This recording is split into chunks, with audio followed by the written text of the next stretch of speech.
नमस्कार, स्वागत है आपका अपने YouTube चैनल भक्ति वाइब्स पर। आज मैं आप सभी को जीवित पुत्रिका व्रत कथा के बारे में बताऊंगी। इससे पहले मैं एक वीडियो बना चुकी हूँ जिसमें व्रत की पूजा मुहूर्त और व्रत की विधियाँ क्या है, क्यों रखा जाता है इस व्रत को, क्या है इसके फल, यह सारी जानकारी मैं एक वीडियो में दे चुकी हूँ, जिसका लिंक मैं डिस्क्रिप्शन बॉक्स में डाल दूँगी। तो आप सभी लोग उस वीडियो को भी देख लीजिएगा। इस वीडियो में मैं आपको जीवित पुत्रिका व्रत की कथा सुनाऊंगी।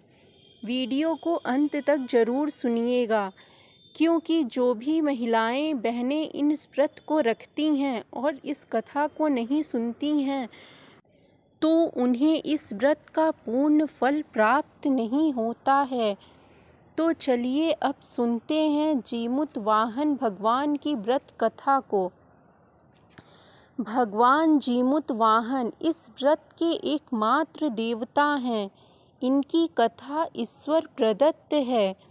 जीमूत वाहन गंधर्वों के एक राजकुमार थे, परंतु उनका चित्त राजपाट में बिल्कुल भी नहीं लगता था। इसलिए वह अपना राजपाट अपने भाइयों को सौंप दिए और जंगल में अपने माता पिता की सेवा के लिए चले गए, अपनी पत्नी को साथ में लेकर। एक दिन जंगल में भ्रमण करते हुए उन्होंने एक बुढ़िया को विलाप करते हुए देखा। जब इन्होंने उस बूढ़ी से उनके विलाप का कारण पूछा तो उस बुढ़िया ने बताया कि वह एक नागवंशी हैं और उसको एक ही पुत्र है जो आज गरुड़ का भोजन बनेगा, इसलिए मैं विलाप कर रही हूँ। एक शपथ के अनुसार हर दिन एक सांप गरुड़ राज को चढ़ाया जाता है और आज उसके बेटे की बारी है, इसलिए मैं विलाप कर रही हूँ। राजकुमार उसकी व्यथा सुनकर बहुत द्रवित हुए और आश्वासन दिया कि उसके बेटे को अब कुछ नहीं होगा, उसकी जगह मैं स्वयं जाऊंगा गरुड़ जी के पास उनके भोजन के लिए।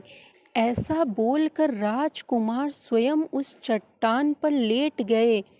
तब समय पर गरुड़ा जी आए और लाल कपड़े से ढके हुए राजकुमार को अपनी उंगलियों से पकड़कर पहाड़ पर ले जाते देखा, परंतु उससे हैरानी होती है कि यह शिकार कोई प्रतिक्रिया क्यों नहीं कर रहा है। गरुड़ जी राजकुमार के कपड़े को हटाकर देखते हैं और पूछते हैं कि वह यहाँ कैसे आए। तो जीमूत वाहन राजकुमार ने उन्हें सारी बात बता दी। जीमूत वाहन जी की कृपा, बलिदान और उनके परोपकार की भावना से गरुड़ जी बहुत प्रसन्न हुए और उसके बेटे को जिंदा छोड़ दिया।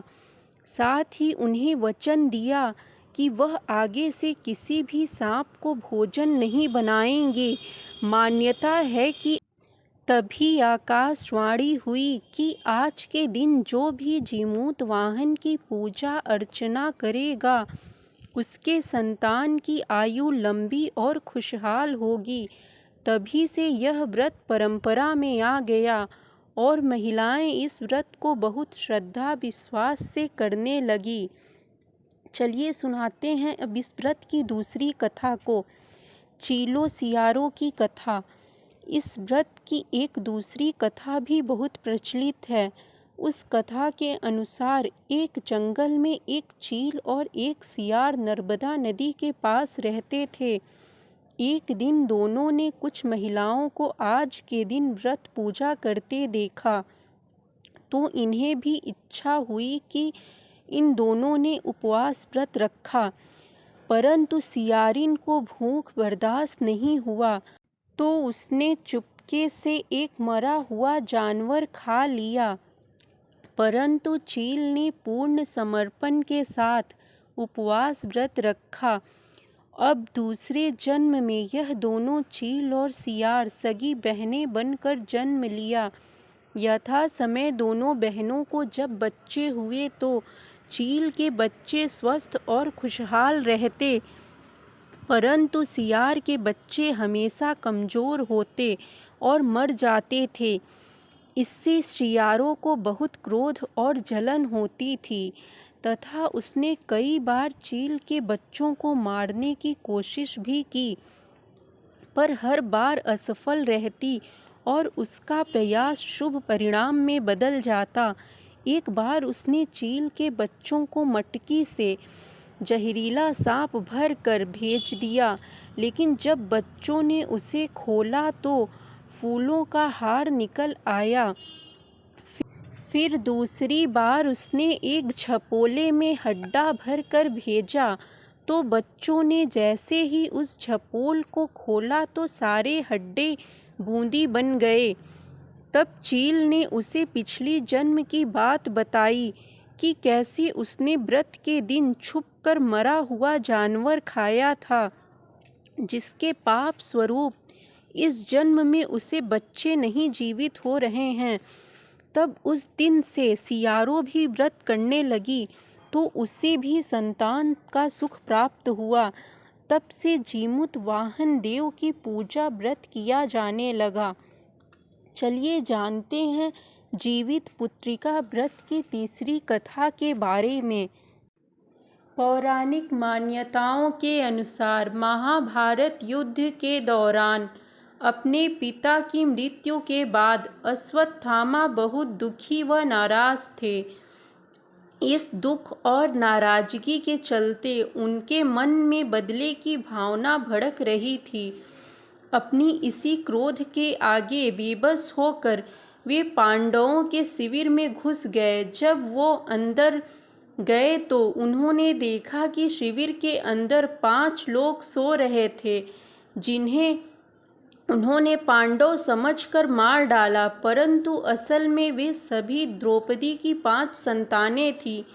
कहा जाता है इसके बाद अर्जुन ने उन्हें बंदी बनाकर उनकी दिव्य मणि छीन ली, जिसके बाद अश्वत्थामा ने बदला लेने के लिए अभिमन्यु की पत्नी उत्तरा के गर्भ में पल रहे बच्चे को गर्भ में ही नष्ट कर दिया। मगर भगवान श्री कृष्ण ने अपने सभी पुण्यों का फल उत्तरा की अजन्मी संतान को देकर उसको गर्भ में फिर से जीवित कर दिया। गर्भ में मरकर जीवित होने के कारण उस बच्चे का नाम जीवित पुत्रिका पड़ा। कहा जाता है तभी से ही संतान की लंबी आयु और मंगल कामना के लिए जितिया व्रत किया जाने लगा। जैसे भगवान श्री कृष्ण ने उत्तरा की पुत्र को जीवित कर दिया, वैसे ही भगवान श्री कृष्ण आपके पुत्रों की रक्षा करें और लंबी आयु व स्वस्थ जीवन प्रदान करें। आप सभी को यह कहानी कैसी लगी, कमेंट बॉक्स में कमेंट करके ज़रूर बताइएगा।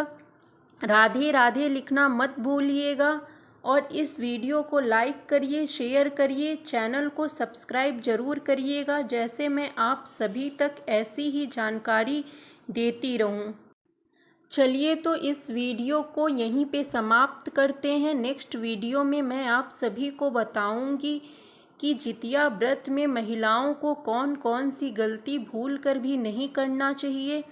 तो आप सभी लोग उस वीडियो को भी देखिएगा, जैसे इस व्रत के दौरान आप सभी से कोई भूल ना हो सके। आप सभी को जितिया व्रत की हार्दिक शुभकामनाएं।